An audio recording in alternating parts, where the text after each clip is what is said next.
नमस्कार मंडळी, तर स्वागत आहे तुमचं एस्क्लॅन ह्या चॅनलमध्ये. आणि लगेचच मी तुम्हाला घेऊन जात आहे अंदमान निकोबारला, जिथे आम्ही डिसेंबर 2025ला गेलो होतो. आणि आम्ही पोर्ट ब्लेअरला लँड केला आणि फर्स्ट आमचा जो पॉइंट होता तो होता सेल्युलर जेलचा. तुम्हाला माहितीच असेल की आपले जे क्रांतिकारी होते विनायक सावरकर यांना या काल कोठडीमध्ये इथे बंदी करून ठेवण्यात आलेले होते.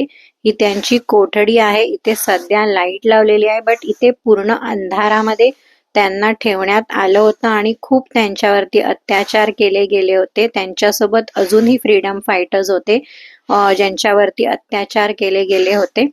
आणि तसंच आम्ही त्याच दिवशी रात्री फ्लॅग पॉइंटला गेलो होतो, जिथे सुभाषचंद्र बोस यांनी फर्स्ट आपला इंडियाचा झेंडा फडकवला होता. आणि अशा प्रकारे आम्ही दुसऱ्या दिवशी मग हॅवलॉक आयलंडला पोहोचलो होतो पोर्ट ब्लेअर वरून. आणि माझी मुलं खूपच एक्सायटेड आहेत बीचवर जाण्यासाठी, आणि हा माझा नवरा हमाली करताना. आणि अशा प्रकारे आम्ही पोहोचलो लगेचच राधानगर बीचला, जे की आमच्या हॉटेलच्या खूप जवळच होतं. हा बीच खूप स्वच्छ आणि हॅपनिंग आहे. आम्ही दुपारीच इथे गेलो होतो, जेणेकरून आम्हाला खूप वेळ मिळेल इथे बीचवर टाइम स्पेंड करायला. सनसेट होईपर्यंत आम्ही इथेच होतो आणि नंतर आम्ही आमच्या हॉटेलला गेलो. आणि त्या दिवशी माझा बर्थडे असल्या कारणाने माझ्या नवऱ्याने माझ्यासाठी एक मस्त dinner setup, surprise dinner setup केला होता, जो की आमच्या हॉटेलच्या मागेच होता, बीचच्या बाजूला. खूप छान एक्सपिरियन्स होता तो. आणि लगेचच आम्ही नेक्स्ट डे हॅवलॉक आयलंडच्याच एलिफंटा बीचला गेलो होतो, जिथे सारे वॉटर ॲक्टिव्हिटीज केले जातात. सो माझ्या नवऱ्याने आणि माझ्या मुलाने सारांश यांनी स्नॉर्केलिंग वगैरे केली होती. आणि आम्ही ही सेमी सबमरीन केली, ज्यामध्ये आम्हाला सी क्रीचर्स दाखवण्यात आले. हे खूप वेगवेगळ्या प्रकारचे फिशेस आम्ही बघितले. कितीतरी वर्षांपूर्वीचे कॉरल्स आम्हाला बघायला मिळाले इथे.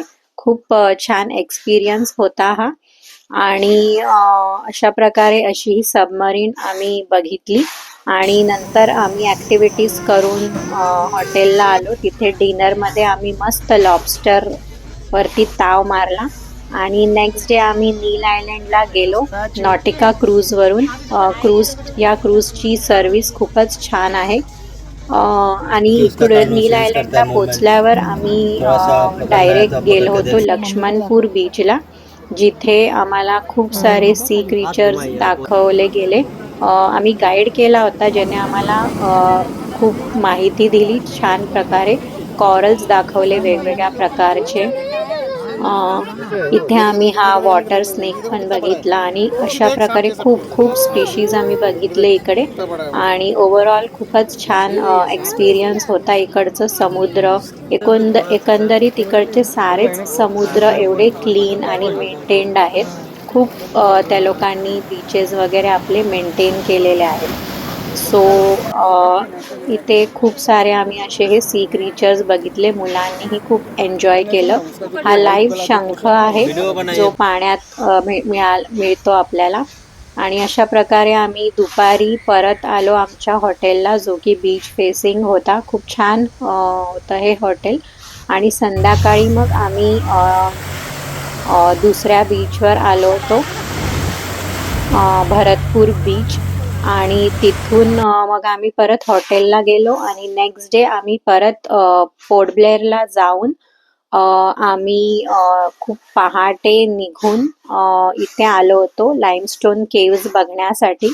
इथे खूप सकाळी 3 वाजता वगैरे आपल्याला निघावं लागतं. जंगल पार करून एक चेकपोस्ट असतो, तो पार करून आपल्याला एक फेरीपर्यंत सोडण्यात येतं. फेरीवरून मग आम्ही परत मग इथे एका पॉइंटला येतो.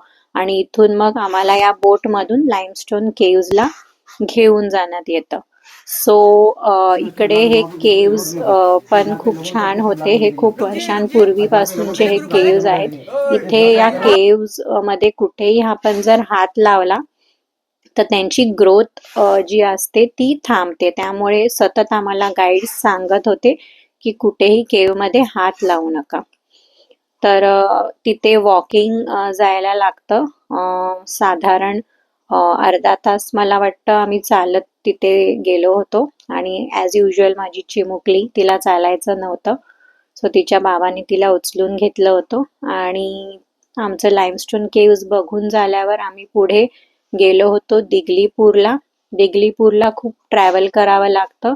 तिथे आम्ही रात्री पोचून नंतर नेक्स्ट डे आम्ही गेलो होतो रॉस अँड स्मिथ आयलंडला. हे खूपच म्हणजे नॉट क्राऊडेड आयलंड तुम्ही म्हणू शकता. इकडे काहीच खूपच कमी लोक इकडे येतात. सो आम्हाला असंच वाटत होतं की हा कुठचा तरी प्रायव्हेट बीच आहे जिथे आम्ही आलोय. माझ्या मुलाने तर खूप एन्जॉय केलं. आणि अशा प्रकारे आमची टूर संपली. आम्ही तिथून पोर्ट ब्लेअरला आलो आणि पोर्ट ब्लेअरवरून आम्ही नेक्स्ट डे फ्लाईट पकडून परत मुंबईला आलो. सो हे वरून अंदमानचं दृश्य बघा किती छान दिसतंय, सुंदर अगदी. आणि आम्हाला खूप आवडलं आपलं अंदमान. तुम्हाला हा व्हिडिओ कसा वाटला मला कमेंटमध्ये सांगा आणि व्हिडिओ लाईक, शेअर आणि सबस्क्राईब करा. Bye bye.